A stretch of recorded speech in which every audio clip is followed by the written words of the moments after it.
Welcome to the Wannsee conference.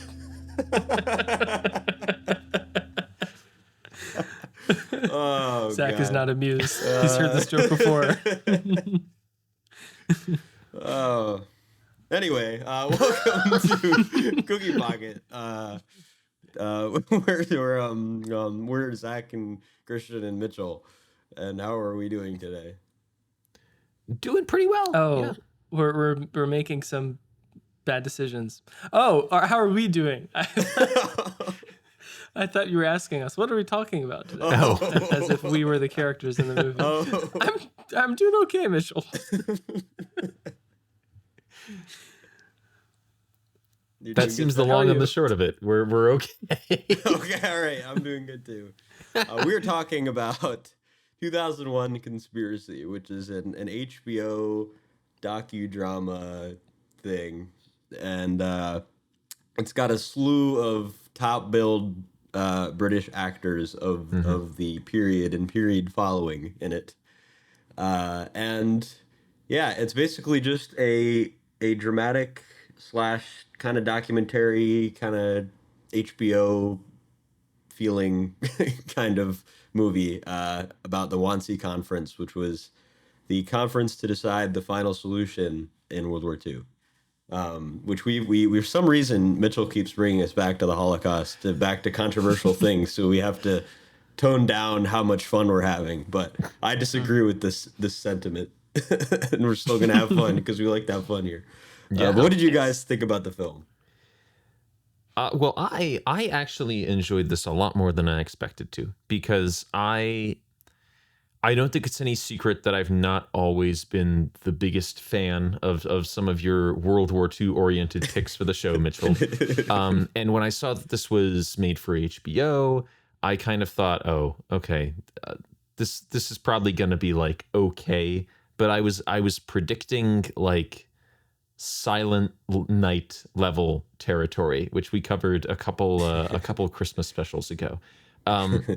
And I was very pleasantly surprised that there's a lot more prestige to this than something like Silent Night, which, reflecting upon that prediction, I should have expected from an HBO production versus a Hallmark production. But I found myself pretty engrossed in this, and I did not know very much about the Wannsee Conference other than kind of the general high school history textbook single word vocab definition. And I was pretty gripped by it. There's a review on Letterboxd, a rather pithy review, which Letterboxd is full of highly voted pithy reviews that maybe don't deserve to be as popular as they are. But one of them for this film is 12 Angry Men, but with Nazis. And though that is obviously like a jokey haha, I do think there's an element of accuracy to that in why the movie worked for me, because it is such kind of a closed room film. You're just with these characters.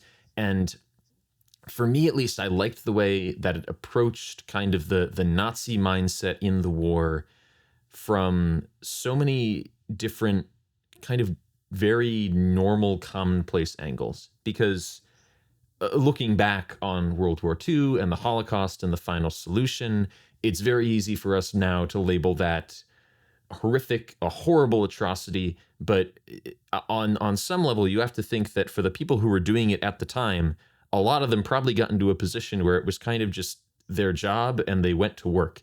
And not saying that makes it acceptable or anything like that, but it's interesting to see a film where we see all these characters making this decision in a boardroom because it's their job, and they talk about statistics, and they have a catered meal, and they use the toilet, and they make jokes about holidays they're going on, and they really feel like just people that you would meet in an office setting. And I found that really interesting in a way that, for me, set this apart from Downfall, which I don't think we talked about on the show, but we did all watch together a few years ago. That's a movie that also kind of addresses the unavoidable humanity of the Nazis, but it does it in a way that's very much about the war and the conflict, and there's lots of explosions and fires and fighting, and I kind of liked seeing it here from such a normal, almost boring point of view. Mm-hmm. So this, somewhat to my surprise, got a 4 out of 5 from me. Yeah, that downfall comparison seemed like an inevitability even before starting this movie for me. I wasn't sure that I was going to like this, but it did grab me, and I ultimately landed on a 3.5. For the first 30 minutes or so, I was a little worried. I guess knowing that it was an HBO thing and liking many of the actors involved, I knew that it would have some prestige and some level of competency that I basically expected this not to be a bad film, even if I disliked it. And I think for a little bit there, I was kind of worried. I knew absolutely nothing about this conference going in, by the way. So it was all pretty new to me.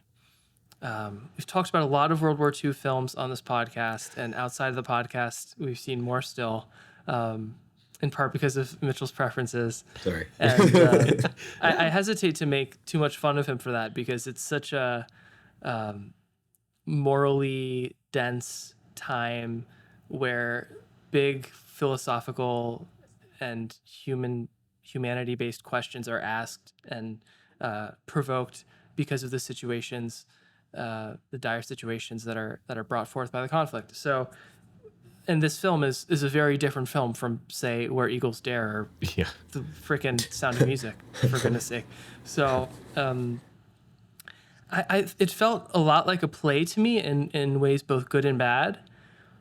I think what entertained me the most and what drew my investment most is perhaps unsurprisingly the legal discussion and the legal argument. So a lot of the stuff that Colin Firth is getting really excoriated about, I guess around halfway through. I thought, I guess my concern, which was eventually disproven, was that this would be sort of a prestige, expected level amount of good that tells a story about people that are evil, that people watch and are unentertained and maybe don't learn a lot, but they feel obligated to review positively because it depicts something that's historically important. And if you review this badly, you're a bad person or something like that. I don't think that's the case here. I think the dialogue's interesting. And like Zach is getting into, it's different from Downfall because this, it grounds the Nazis, but I wouldn't go so far as saying it really humanizes them or at least makes them sympathetic. I think rather it makes them feel like real people without going the full distance of humanizing them or bringing them down to the viewer's level. But 3.5, very well made. Maybe not quite a 4 because the evening I watched this, I was trying to get my parents to watch Pinocchio with me, and they wanted to watch this instead, and I think I was a little bugged by that. But that's okay, because this was great too. That's good. That's epic. You can watch both. You'll learn a lot about humanity by watching both. Yeah, I've seen this quite a few times. I like how brisk it is. I'll say that right on the outset. It kind of, when you hear about it, you would feel like it would last like 2.5 hours probably, but it's only about 1:30, so that's pretty great. I'll say that I think what's most compelling about this isn't just that you don't really need to know anything about it going in to be grasped by it, which we can say with Downfall and other works we talked about. And also it teaches you a lot just based off of the way their conversations kind of flow. You learn more about how they were rather than who they were. And I think that's interesting. But I think the biggest thing with this film that pretty much no other film does is it addresses the bureaucracy very head on. And it's actually kind of one of the main focal points as to why this conference even existed and why it's talked about so much. And I think, well, as history goes on, especially since 2001, there's been a lot more historical research done. And generally the scale and influence of the conference itself has been significantly mitigated because not only do obviously a lot of those things don't actually play out at all, the actual documentation of the conference is still very, very limited. Like, we don't have the transcripts or anything. We only have those notes that they're talking about, kind of a lot of hearsay documentation. So not really a lot of concrete evidence about what was actually said. A lot of what is used in the film is based off of how the characters were and what they probably would have said, or at the very least, like an interpretation of what was possibly thought about what they may have actually said. So it's like there's a lot of, considering there's so much like that could have been done wrong with that, and that there's all these different characters to keep track of. It's very interesting to see how terrible like bureaucracy can be when it's in this circumstance, when you have these many different institutions competing for resources. And not only that, but just the obvious subject at hand is kind of like always lingering in the background. Like you never, like anytime somebody says something genuinely funny, like haha, big man makes joke about liking women, and you're like, dang, that's really funny, but I keep thinking about the context of this, and now I'm gonna pretend like I didn't laugh to myself watching this, that kind of thing. And I think that's super. I like how unnerving that is for an audience member, that you have to keep checking yourself and making you feel like you're in on it almost, like not like you're a part of it, but like you're like you let this happen, like almost a tiny bit of guilt, even like just feeling guilty that this even happened and you had nothing to do with it. So I just think that's really compelling. It's something like Downfall is a lot more of an accurate historical account that kind of generates those feelings on its own, I guess I would say. This kind of feels more like there's a story being shown at you and you're like trying to understand what happened, whereas Downfall is like, this is something that's happening and this is how it happened, and just believe like this you have to believe that this is exactly how it happened. And it's two different, I think it's two different forms of storytelling that do give you kind of similar feelings. But yeah, I still gave this a 4. I thought the acting was awesome. Like, I know the freaking accents are so distracting sometimes. And it's very unavoidable. But also I do think it was a worthy trade-off at the same time. Like Stanley Tucci can be in freaking anything. He can be literally anybody. He's literally just himself, but like, I don't know how he does that.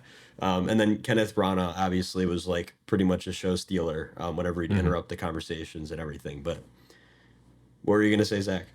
I was gonna say, I mean, in terms of the accents really didn't bug me all that much. Really? And I think maybe that's just because I grew up watching so much like old British television where everybody speaks in RP. They could be like an alien from the planet Zongo, but they're gonna speak the Queen's English. God damn it!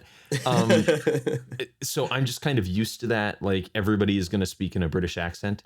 And maybe it also doesn't help that a lot of the actors in this I've seen in other like BBC productions through the years. So I'm kind of used to like them showing up as another performer in the troupe, because the British television industry rather renownedly has about 16 actors, 3 sets, and 1 tie between all of them.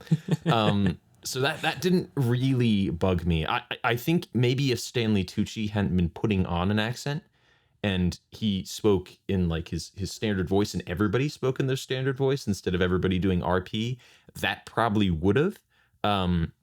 But I think the accents really just made it sort of feel like a stage play to me, which Christian kind of mentioned. I don't know if that was one of the things that contributed to it for you, but for me, that kind of stage play feel didn't really bother me that much, because even if it feels like a play, it is not shot like a play. So I felt immersed enough by the cinematography and the direction that didn't feel distracting to me. I don't know that the accents bothered me as much as they have in other historical fiction or docudramas. And maybe that's just because Mitchell kind of prepped us for it by joking about it in the preview when we recorded our last episode. I also felt like, I guess maybe Stanley Tucci's putting it on, but to me it felt like he sounded American a lot of the time. Maybe that's just me. I think it does bother me, and I said in my review that even though it's a great film, to me it still removes it from the extraordinary realism of something like Downfall, where you're watching the movie and you're like, that is Hitler, and you're so into it because there's like next to nothing between the real world and this fictitious representation of it. Tom Hiddleston isn't answering the phone. Yeah, my mom was so excited. She's like, guys, that's the guy from Loki. And I was like, yes, it is, Mom. Thank you. But just on Stanley Tucci, I think he is when the SNL dropped the short Tucci Gang, Zach was very excited about it years ago. Zach's been a member of the Tucci fan club before I was. Yeah. But I just have to say, I think the mark of a great actor is portraying roles that are both despicable and lovable. Like what he's doing here versus what he does in a movie like Big Night is totally different. And he also does he has to play like a child kidnapper in this Peter Jackson film, and it's a very like the most disgusting type of character possible, but he really gives his all to it. And to me, that's the mark of a true professional as an actor, is not really worrying about how you look portraying the part. You're just playing the part. So I really respect him for that. Now I have the Tucci Gang rap stuck in my head. After all these years, it still comes back. That was like 2016. I definitely I agree with you with I agree with both of you, because with Zach saying like the cinematography is a lot different than it would be for like a, I don't know, freaking what am I thinking of? I'm not sure. Can we have some context clues? West Side Story. Oh, okay. Oh, wow. Okay. I like to never would have guessed out of left field comparisons. Yeah, but I think the Royal Shakespeare Company, whatever it's called, had some influence on some of these acting careers. Did you guys generally feel like it was hard to keep track of who is who, or do you feel like the way that they're talking, like not knowing who they were, like, in the government or anything, but like knowing whose perspective was what, I guess? I had a vague idea of who felt what and in relation to which characters, but I will say I did have some trouble keeping up with the kind of finer details of the dialogue, because they cite actual events and they mention the laws at Nuremberg, and there is a lot of, which I'm sure they would have at the actual conference. I mean, if it was a very legal proceeding, then they're going to mention that kind of thing.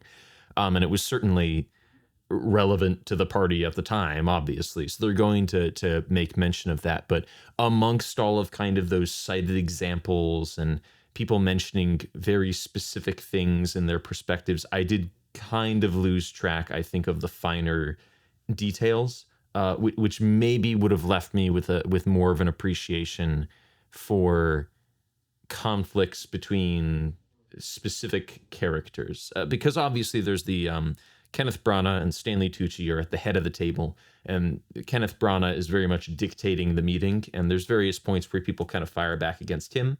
But throughout the film, there's also moments where other members at the table kind of had their snips at each other. And I do feel like I kind of lost those in the shuffle. Yeah, I wasn't really keeping track of names or even titles, if I'm being completely honest. I think I had more of a rough sense of the power dynamic in the room, which to me basically felt like Kenneth Branagh, I guess Tucci, and then pretty much everybody else.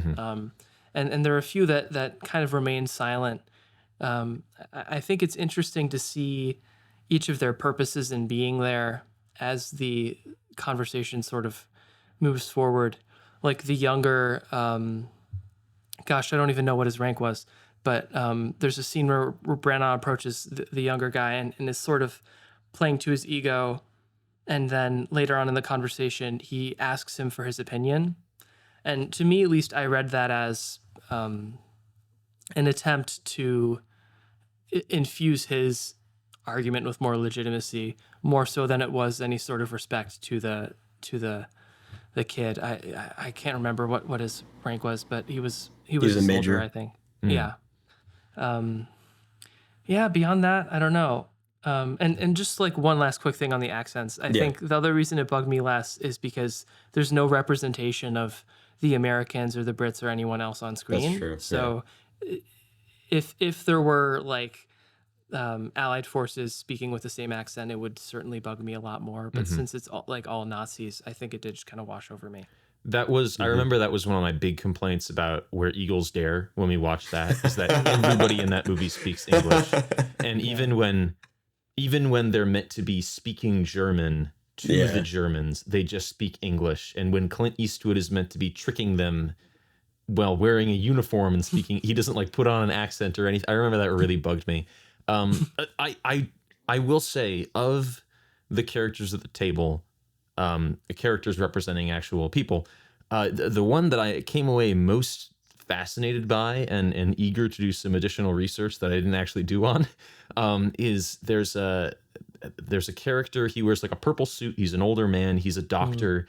And throughout the entire meeting, you get the impression that he's the least comfortable with what's going on here. And he does object to like the extermination of the Jews and says, well, we should limit them. We should keep them away from us. But extermination seems drastic. And then in his end slide, they say that at the trials at Nuremberg, he said he was ashamed of what the Nazis had done.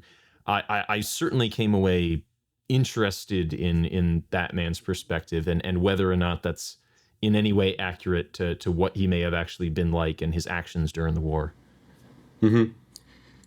Yeah, there's that. That's when I get into the bureaucracy part, because Kritzinger he's the Secretary of the State of the Reichschancellery, which means there's a party chancellery and there's a Reichschancellery, right?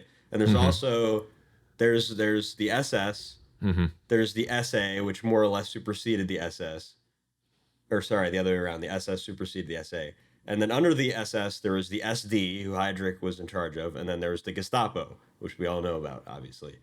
So then all of that, right? And then you have secretaries, you have heads of state and politicians and freaking deputies, and it's just very confusing. So Kritzinger is the Secretary of State in the Reichschancellery, which is like basically the executive branch. So he's a pretty high-ranking official, and I also really like that the film kind of doesn't really differentiate. Like you kind of said, like Eichmann and Heydrich are like the two main guys in charge, because they basically were like they were basically, I mean, with some exceptions, they're basically the closest friends to Hitler in the room, and very like super high-ranking in the actual line of succession. So I thought that was very interesting that all these guys are getting like owned and like saying really stupid things and like just being complete goobers or like are massively educated, but like just completely committed to the ideology and or, you know, a complete waste of potential, or a waste of space. So I just think it's really interesting to have those all these different backgrounds. And I do think that he actually had that perspective. He might have been, I don't know like about him specifically, but I do know that like I know what his like position was. And yeah, especially in the Reichschancellery and not in the party chancellery. Ian McNeely, is that how you pronounce his last name? I never really knew. Ian McNeely. Big guy. Yeah. Kropfer or Kopfler or something, his name. He's in the actual party, which is another reason why he's wearing the brown shirt, the brown uniform, is because he was an original party member. So he's a lot more committed to the ideology, a lot bigger of a goober, because no pun intended, but literally and figuratively a big goober. And that's. Yeah, so I just if you research their backgrounds and stuff, it makes a lot more sense why they thought what they did, even though we don't know 100% for sure what they actually thought. But still offers amazing perspective. What were you gonna say, Christian? Yeah, well, with that in mind, I wanted to ask you specifically this question, Mitchell. I'm ready. I don't think any of us feel this particular way about Schindler's List, but I know Schindler's List has its critics that just generally take issue with the dramatization of what occurred. And for a conspiracy, with the fact in mind that there's no exact manuscript or numbers or perfect replica of the conversation that transpired here, did any of the sort of barbs or exchanges or any part of it in its semi-fictitious angle bother you in that way, as being either less authentic, or less entertaining, or was that not really an issue for you? I think if it depends on the purpose of the direction and whether or not the film's trying to portray something that didn't happen or trying to purposely over dramatize something as opposed to inserting drama for the sake of telling a certain story. So I think both films do that very well, even though they're different, completely different in direction, and even though the subject matter is very similar, it's obviously two very different films. I would say it does bother me to some extent, except I don't think it really is a docudrama, and it really is trying to retell events. But I don't think anyone was being misrepresented, and I also don't think I think in this case over exaggeration can go very far in an accurate direction, I guess I would say, especially with like talking about how dense like moral discussions are about World War II. You can probably find a fair bit of evidence of any of these perspectives happening at some point in time. So the realm of possibility is gigantic a lot of times, especially with Nazi Germany in particular. So that's why it doesn't really bother me that much. I would say if it was really going out of its way to like not show how human they were, I guess, or if it was trying to create some message out of it instead of kind of just portraying the events in the best way possible while giving the most honest perspective and perspectives of people involved, then I would say that is a much more appropriate way of going about it. An element of it that felt kind of like it might be leading to a dramatization that could be seen as silly or subtract from the material was I and this is me drawing on memories of films we've discussed on the podcast seasons ago, Mitchell, but I feel like I remember at some point you mentioning that there technically isn't like a paper trail to verify that Hitler knew about the final solution. And yes. I thought they were in this, they in a few places, and kind of the issue of like the Fuhrer will not acknowledge this. They really seem to be acknowledging that. And I at the end wasn't sure if they were suggesting that they were avoiding that paper trail, like deliberately, or if they were suggesting that this group, including Kenneth Branagh's character, deliberately almost like hatched this behind Hitler's back. And if that was the intention, which I don't really think it is, but at the end, it kind of felt gray to me. If that was the intention, that I do think that's kind of in a realm of over dramatization. Yeah. But yeah, I don't know, because that's a lot of speculations of historical things I don't necessarily know a ton about. I guess one more mini follow-up question for you, Mitchell. Since we're going down this rabbit hole, there's that one scene when the large man basically accuses Colin Firth of having sympathies for the Jews, and I'm guessing that wasn't documented as an exchange that specifically happened. Yeah. But I guess more broadly, is there any documentation of Nazi leadership turning on each other in such a way or accusing one another of such a thing? Yes. Yes, there is. Yes. In fact, the architect, Albert Speer, was like coined as being the good Nazi because he had a lot of disdain for a lot of the party ideology and had literally no documented proof of being a part of anything having to do with the Holocaust, because he was literally an architect, not like a philosophical art, like literally architect for the Reichschancellery building, which was like one of Hitler's like his favorite things ever, was that he had this one guy that was making a building for him, which is where the bunker was, by the way. So that was very interesting. But yes, I would say it's just because of that bureaucracy, and the film does touch on this a little bit, that there's a lot of towing the party line, like Zach mentioned in his review. There's a lot of people that are not really committed to the cause or have a lot of moral disdain for what's being discussed or what is done. And obviously that was a very useful inflammatory thing to say. It's like the most powerful mudslinging you could use in a culture that's kind of developed around this, where most people essentially have been convinced that the Jews are who wrong society. Mm-hmm. And this is like a widespread, well-known belief. So it's a very easy thing. It's it's at a common like political circumstance where you have a general scare going on, and you can use it as a mudslinging remark. And it was used to remove people in office too. It was used to execute people and assassinate people. Hitler used it all the time. He said it pretty much about everybody. Almost everybody in that room was probably called like a Jewish sympathizer at some point or another, either by Hitler himself or by people that were really close to him, like Goering.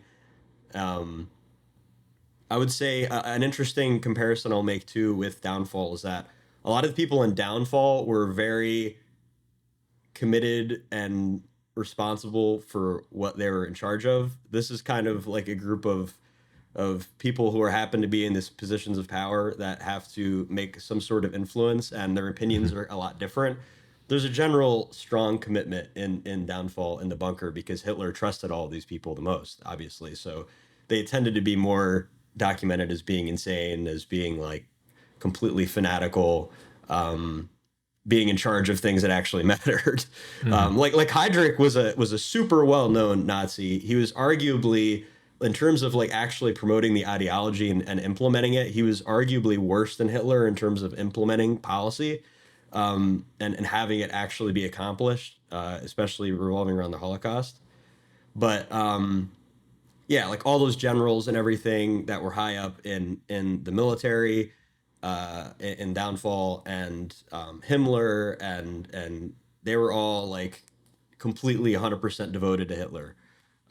So yeah, there's devotion to the party, there's devotion to Nazism, there's devotion to the government, there's devotion to certain parts of the government, but not other ones. There's devotion to nobody. So it's like, it gets so mixed up. It's very hard to like pinpoint, how committed and how not committed certain people were. I see my microphone. How committed and uncommitted certain people were.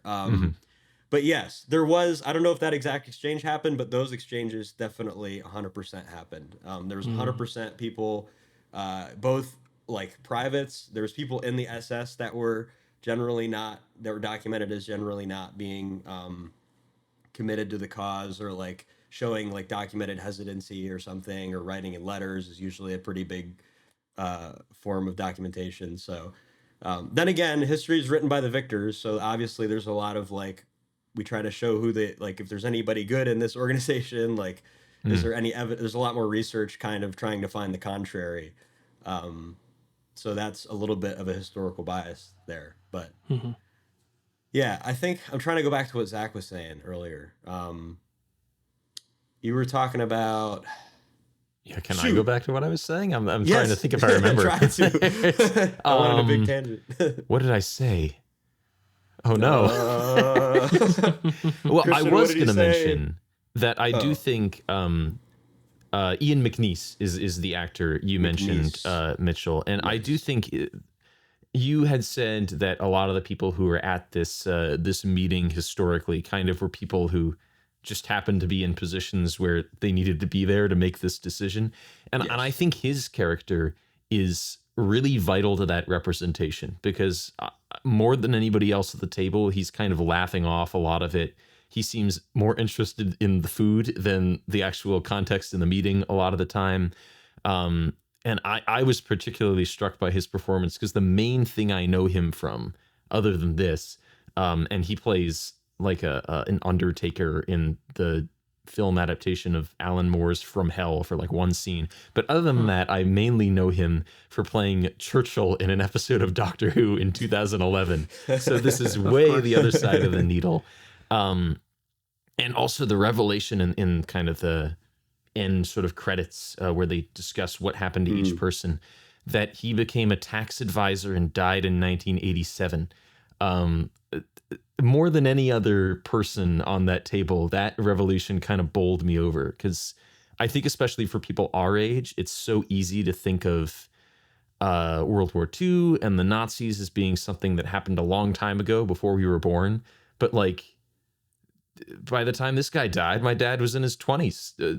My dad was my age. Like, and that's a weird and kind of shocking thing to think. At least I was kind of shocked by that. Yeah. Yeah, I think all of the whole ending is in one sense it's kind of like the whole stereotypical like retrospective when it's the docudrama, but I think it's pretty effective. And this is kind of a big jump getting into the meaning of the film from here, but I had after we finished this film, I watched this with my parents. My dad said, I'm paraphrasing, but he said some version of, you see these men in this room and they think they have power, but there are consequences. And I was kind of surprised that was his takeaway, because, and I voiced that. I was kind of like, I don't know, Dad. I feel like more than half of these guys were released for lack of evidence and lived full lives. I think that this film shows the shortcomings of international courts, maybe, and also the importance of compiling evidence. But in retrospect, I think he had a point, and I think maybe it's just, it takes effect in a different way. Like the consequence is that maybe they didn't receive the earthly punishment that they deserved, but the consequence is that they're remembered as these horrible people, even in a film such as this that seeks to sort of ground them or vaguely humanize them. There's this account that they will always be remembered for being this person, even if the world didn't punish them the way they deserved, I guess. There's a really great, I think Arnold Schwarzenegger made this mention on like social media years ago, where he talks about being a child, like seeing Nazis and people who had fought during World War II, like as old men, and kind of touching on what you said, Christian, where they weren't these like triumphant returned warriors who'd been cruelly defeated. They were, he says they were bitter old men full of broken promises and shrapnel. And I think the people in this film are not necessarily the ones who are going to be full of shrapnel by the end, but there is that element of all the power they hold is built on lies and corruption and empty promises that don't mean anything. And there is kind of a moral consequence to that when the party's over. Mm-hmm. Yeah. That was a good line. When the party's over. Yeah. Hey ho! I just got it. Yeah. There it is. Also, I think it's an interesting dichotomy to have having the characters having true power, like actually having power and influence in government or in the military in some form, but also having literally no possible influence on how this meeting was going to go or what was going to happen. I mean, a lot of it could have really been attributed to Heydrich having a power, what's it called? A superiority complex, or just like a power grab or something. Because he was known to have done that, apparently. And also just having some form of direction and him being tasked with it, like this is his way of doing it, which is a very general thing to do. Like saying that, well, this will be done. Like things will happen and this will be done. This is how it's going to be. And there's no question about it. This is the numbers. This is what's going to happen. Roger, Track, and Hool, air assault, airborne. Let's go. Like let's just go right in there and get the job done. And that's kind of like the most general way of looking at things ever. And I think that is very interesting. And that's kind of where all the conflict comes from with like people who actually know the law and people who actually know what it's like in the military and what's actually on the ground versus like people high ranking in the SS have probably like never seen anybody get shot before. Have like barely ever seen guns besides the ones that protect them, or like, just having those different perspectives. It just shows that it's not like a big group of Nazis just deciding on something. This is like a massive power dynamic here. That's like, really, this is just a couple guys that decided for this terrible thing to happen, and they're just doing whatever they can to get as much money or as much confirmation and approval as possible, so that when the only thing more dangerous than bullets for them is freaking paperwork, and when all the paperwork starts coming across the desk, they'll have like, well, he said it was okay, he agreed to it, and that's really like the pivotal breaking moment of the film where like everybody agrees to it. That was the only point of the conference. Nobody's opinion really mattered. Mm-hmm. Yeah. There you go. It all feels very futile. I don't know. Like that realization when one of them's like, why are we even meeting here? Like, what's the point of even discussing this? You've already made the camp. Yeah. Yeah. And somehow I think it's difficult to sort of portray that moment without having the audience member ask the same question. But I think they did well not to sort of implicate that for the viewer. Mm-hmm. Yeah. Well, that's all I got. All right. Yeah. Good thing they lost. Is it time to time to review the week? I feel weird pivoting out of this very serious conversation like this, but I'll say 4.5. 4.5. Oh man, I changed my rating. Oh, 4 out of Freudian 5. slip, perhaps. 4 out of 5, maybe. 4 out of 5. It's a very brisk watch if you're at all interested in the subject or the actors. Honestly, very, very great portrayal. Yeah, it's great that this is 96 minutes, as Mitchell said. I guess closing thought would be the whole thing. There's this whole theme about the practice of law and how most of the people in the room study law or were lawyers. And I don't remember which character said it, but he said that the study of law made him distrustful of words. And just again, that the part of the argument that sticks out to me most is Firth being like, there needs to be a legal basis for what we are doing.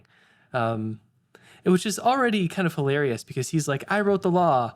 And so like the rule of law he's advocating for is already sort of flawed, obviously.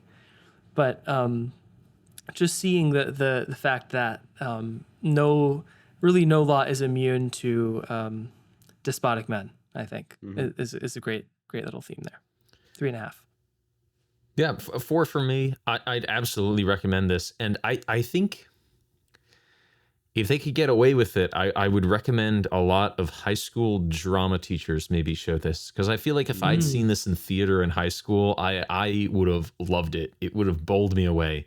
And I do think, like a movie like 12 Angry Men, it shows what you can do with talented performers and dialogue in a single room. In a very, I felt a very impressive way. Yeah. Nice. You won't be expecting this week in review, by the way, just to preface. Oh my goodness. Okay. It's pretty crazy. Well, to give Mitchell a little padding before he drops that bomb, I guess then I'll talk about The Outer Limits, which is a show that I've been watching for about a month now. For those who don't know, The Outer Limits was a science fiction program from the 60s. I am almost done with the first season right now. It's 32 episodes per season. I watched the 31st this morning. Like The Twilight Zone, which it was kind of designed to be a competitor to, it's an anthology, so every episode focuses on new characters in a new fictional situation. But whereas The Twilight Zone often gets into kind of supernatural horror and folk tales and even comedy, The Outer Limits is very science fiction based. It's very much based in scientific principle a lot of the time. To an extent, there's still like radioactive monsters, but there's a lot of discussion of isotopes and technology and, at least for the time, kind of cutting edge theoretical physics. And something that really sets it apart for me is that The Outer Limits is an hour long. Versus The Twilight Zone, those episodes are only 25 minutes. And I do think that, for me at least, the length is what makes this show shoot itself in the foot a lot of the time. Because Rod Serling, who was the host of The Twilight Zone and the showrunner, in their 4th season, The Twilight Zone got moved to an hour-long slot. And he did not like that and fought for them to get moved back to a 25 because, as he said, the kind of show we make, we need to establish like a normal environment for these characters before things get weird in the second or third act. And if our show is an hour long, we can spend so long establishing normalcy that the audience is probably going to get bored and leave or think they've turned on the wrong program. Yeah. And The Outer Limits, I would say, has that problem. Not necessarily that they're establishing normalcy for too long, but often they have a great concept, but it takes forever to get there, or they introduce it from the get-go. And then the second act is lots of just wandering around. Characters will spontaneously fall in love for no reason until the third act, when they make their point, usually in some kind of a tragic way. And it's a shame because there's a lot of really interesting effects for television for the time. And like I mentioned, I do like how scientific the show tries to be. There's the very first episode is called, I think, The Cosmic Being. And it kind of reminded me of Arrival in a way, the Denis Villeneuve movie. Only very lightly, but the concept is that there's a guy who runs a radio station, a public access radio station, and this being from space that is made of radio waves just happens to speak to him through the frequencies. And the episode, at least the first half, is just about them communicating. But before they can begin having a conversation, he needs to describe to this creature what speech is, what a mouth is, what breathing is, so it will understand like how he's attempting to communicate with it. And that's something you really don't usually see from that kind of attention to detail. Is not usually something you see from TV science fiction of the 60s. So I'd say it's an interesting show. It's worth checking out. It wasn't on streaming for a very long time, and now it's on Freevee, which is Amazon's free viewing, ad-supported, I would kind of argue their Tubi rival. They've even changed their color schemes, so now they're both purple and yellow. Yeah, definitely worth seeing, but I wouldn't blame anybody if they weren't exactly gripped by it, because a lot of the episodes are overlong. I was glancing at my recently watched, and I feel like my letterbox has been kind of stale lately for some reason. Boo. But I feel like I've built up a precedent where the people expect Star Wars updates from me. So to appease the loud crowd, I'm going to discuss just the first 2 episodes of The Acolyte, because those are the only 2 I've seen, and probably the only 2 I will see, unfortunately. Oh, no. At this point, I think there's 4 or 5 episodes out at the time of this recording, and by the time of publication, I think the whole series will be out. So, But before I get into it, I think it's just important to acknowledge how sort of caustic things have gotten. Caustic. I don't know how to pronounce that word. Toxic, perhaps. Between, I guess, Lucasfilm and Disney and Kathleen Kennedy and whoever the director happens to be on the project and the broader fan base. I think there's sort of different disconnects for Star Wars fans where they lost interest. Maybe there's just like a gradual further deviation from the OG6. Like some people lost it in Last Jedi or Rise of Skywalker. Some people lost it in Book of Boba Fett or Ahsoka or some other Disney Plus thing. I think it's kind of beginning to lose me now. But I'm acknowledging the toxicness because I feel like it's created this environment where it's sort of impossible to even try to objectively critique a Star Wars thing, because there's always, it feels like now more than ever, the crowd online that's reflexively like, haha, this is the most cringe bad thing ever, LOL, woke garbage. And the other half is like, it's just fun. It's Star Wars. And because it's Star Wars, I still like it. And there's just like no in between, which is a shame. I think this one's pretty bad, though. The good is some of the production elements are solid. Like there are a couple of Nemoidians in the first episode that look really great, look like they could be in a movie. Most of the like space stuff looks fine. And the dude from Squid Game, I don't remember his name, but he's a decent actor, and he kind of brings his Jedi character as sort of a Qui-Gon Jinn-ish atmosphere, which is nice. The dialogue is very awkward, not just in terms of feeling un-Star Warsy, but even if it were its own thing, it's it made me physically cringe a few times. The combat tries to be different, which I guess is good, but it ends up kind of looking like the Matrix because there's a lot of awkward like shuffling and stop starting. And Carrie-Anne Moss is one of the combatants. That doesn't help either. But there's poorly defined world features of the world. A slight spoiler, but a character dies after a knife is thrown in her chest, a rather small knife.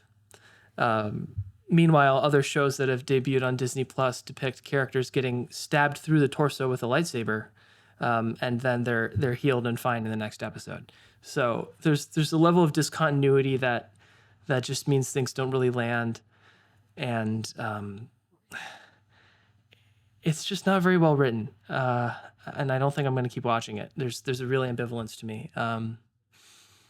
Yeah, it's The Acolyte. When it was announced, I was really excited for it because I thought it would be kind of a new frontier, a new time period for Star Wars. But yeah, it's just not too great for me. I think it's sort of lost the plot. Yeah. The Nemoidians.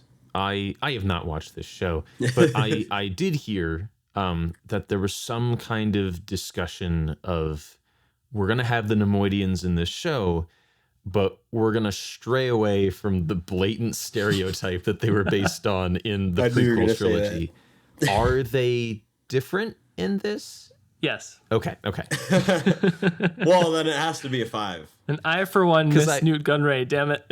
I did rewatch some clips from the prequel series recently. Just they were in, I think, like a special effects breakdown on YouTube or something, and holy God, the Nemoidians are really uncomfortable. I never noticed it when I was a kid, but watching it now, it's pretty rough in the prequels. Yeah. Star Wars is in the past. We've progressed as a society. Yes, we have. Yeah. By a little bit. Yeah. Is there a lot of fan service? Not really, no. If anything, it's trying a little too hard to stray. I had read some of the books that were set in this High Republic time period, and I enjoyed some of them. It feels kind of artificial. It feels like an unlicensed Star Wars knockoff at times. It's just hard to really put a finger on what feels off about it, but it does feel off. I don't know. George Lucas said Star Wars is just a work of entertainment, and at some point you got to go out in the world and live your lives. And I think this is at one of the conventions. I think he was directing that statement at fanatical fans. Fanatical fans. That was redundant, but I think maybe there's just too much right now. I don't know. I didn't pick a Lucasfilm this season, finally. Yeah. Sounds like nothing should be... Oh, go ahead, Zach. Sorry, I don't mean to interrupt you, Mitchell. Was there a Lucasfilm last season, though? I was counting Dial of Destiny as a Lucasfilm. Oh, okay. It's a Lucasfilm. Not a George Lucas film, but a Lucasfilm, perhaps. It's a yellow guy with the eye film more than anything. Or not the eye, but the... What is that? LucasArts, the video game company? Is that what you're referring to? Yeah. Yeah. Good times. It was good times. You know what else is a work of entertainment? You know what else George Lucas would call a work of entertainment? Oh no, I'm so scared. It's the hit TV show, the hit dating reality show, Love Island. No. Oh stop. My goodness. There's no way. I wonder if anybody had something to do with that. Produced by CBS on Peacock. Network Peacock. Oh no. Well. First of all, Odell Beckham Jr.'s brother, Cordell, is on the show. And Cordell is my favorite character so far. I like how I said character like they're playing people, but... I think he'll have a rich arc. He will have a rich arc. He has had a rich arc, Zach. Okay? Okay. So I will say, there are times where dating reality shows are not overproduced trash. And I'll say this, sometimes the show does a pretty good job of being compelling. I feel like there's an over implementation of technology and like trying to make things look more modern or make people more believable and things like that more recently than there has been before, especially just in reality television in general. And there's been like interesting research I've done about like how much something is scripted versus produced. And I feel like this is a produced show. It's a produced show because there is evidence that some of them are compelled to make certain conversations happen, but you do get the sense that they're like actual people with actual feelings. A lot of them are really dumb. Maybe that's just who they are in person, and I'm glad they got a lot of money for the show. But in the middle of Fiji, by the way, is where it takes place. But yeah, it's just irritating how dumb some people are. But it is funny because I do like thinking about our generation and thinking about how weird archetypes have kind of come out of our generation that haven't really existed before. So it's kind of funny to hear random conversations and seeing the actual thought process of people that you've kind of like, you saw like a couple times in high school and heard about and generally had like bad ideas about them. But like now you're like seeing it like full fledged, like they're literally just lying to people like all the time. Like they're straight up just like they like one girl and then they tell her what she wants to hear and then they go to another girl and then say something different and then they find out about it and it's like, oh, that's actually pretty crazy. So moments like that are actually pretty compelling, I'll say. But yeah, it's still a dating show. It's still like kind of ridiculous. It's really long, like really long. Like you can have an entirely different set of Islanders by like 10 episodes later because there's people constantly getting like voted off. There's like competitions they all like one person will get a text and then they'll all yell out and be like, I got a text. And then they'll go and like do some weird dance thing, but then it'll turn bad and it'll have a bunch of hashtags in it too. It'll be like I don't know, like hashtag one and done or something like that. Oh or my some God. really cringe like Gen Z terms. But yeah, it's a trip. It's definitely a trip. Yeah, I don't really know what else to say. I can't rate it or anything. It's still going on. There's an app that you can vote for people on, like currently. It reminds me of Dancing with the Stars, but you can actually vote which your favorite couples are and like who your favorite person is and like what your reaction was. So, yeah. I feel like I've slipped into another universe. Join us next episode when I'll be talking about Come Dine With Me on Weekend Review. On my next Weekend Review, I'll have to discuss the bad American Idol auditions I've been watching on YouTube. She bang. Ooh, baby, when she move. I'll say one thing. I did watch Too Hot to Handle, which is a different show that's very similar in setting and premise, right? But that one is really weird because they constantly have intercourse in it, and they're not supposed to. Like the goal of the show, like first of all, camera? they choose people that are clearly like sex addicts that can't last 5 seconds before putting it in something, right? So that show is far worse because they're not representative of actual people, I think this is more like what an average Californian is in my head, is what Love Island is. Californian is an important requisite to person, Yes. I think. Also, there's a lot. First of all, there's a Scottish guy that talks the entire time. That's like, he's not the host, but he's like the narrator. No. And there's characters that come back from like previous seasons, and there's also characters that come from the UK version. So there's actually a lot of British people and like Australians and other cultures in it, which is pretty. Maybe Zach will spot a BBC supporting actor. Yeah, I will say there's a heavy bias. There's a It- heavy bias towards the British accent. I'm very tired of it. Like, oh, he sounds so hot. It's like he has an accent. by the American girls. Yes. Okay, Yes. that makes sense. Yeah, because it was a makes British sense. show first, wasn't it? Yes. Zach's like, And yeah, that makes it sense. still I've is. experienced this before. Yeah. Yeah, still got it. Yeah. But it's like the #1 show on Peacock, by the way. It's kind of intense boy. how popular Of course it is. it is. Yeah. Ugh, well, Oofed. I'm going to run away now. Yeah. Let's jump back into... We have really... jump back into 1942. We've really come around, guys. Oh, gosh. I'm getting the timer ready. Yeah, Mitchell's starting us. Okay. Ready. 3, 2, 1, go. Preparing the room. 3 out of 5. Snowball fight slap punishment. 3 out of 5. Flyover shot. 4 out of 5. Morals like ice cream, easily melted. 2 out of 5. Breaking it and buying it. 2 out of 5. Stanley Tucci has American accent. 3 out of 5. No silence in Latvia. 3 out of 5. Gossiping like maids at the market. 4 out of 5. Living in the White House. 3 out of 5. Baby Tom Hiddleston. 3 out of 5. Complexities of the law. 3 out of 5. Kenneth Branagh not acting. 4 out of 5. Summer camp icebreaker. 3 out of 5. Providing hell. 2 out of 5. Paying for Hebrew lessons. 2 out of 5. Not paying for Hebrew lessons. 2 out of 5. Colin Firth having everyone in the first half. 3 out of 5. Going on with the food. 4 out of 5. Cigar trauma. 2 out of 5. Drawing portraits. 3 out of 5. 1 second. Agreeing. 3 out of 5. We'll count that last one. Yes, we It will. would be too hard to edit out anyway. What do we preview? Yeah.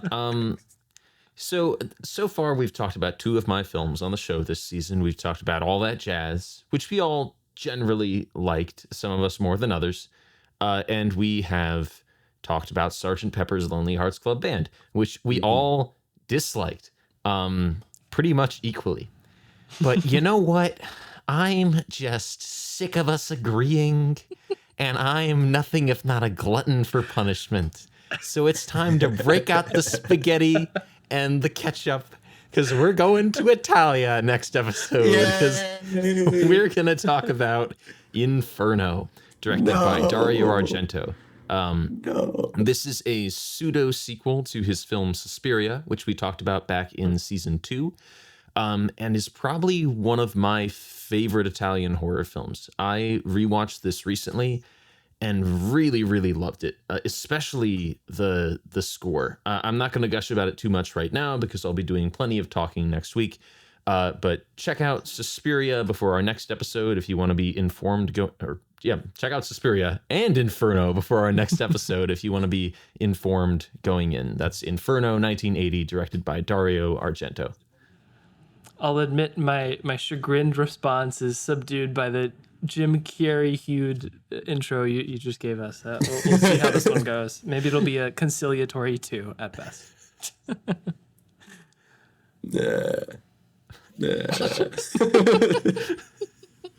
Mitchell just made a weird Stallone noise. If Italy doesn't do it, we'll do it ourselves. That's what Kenneth Branagh said. Oh my goodness. Well, audience, go to your Love Island app and vote if Zach's pick of Dario Argento is justified. All right. We'll see you next time. Buona fortuna.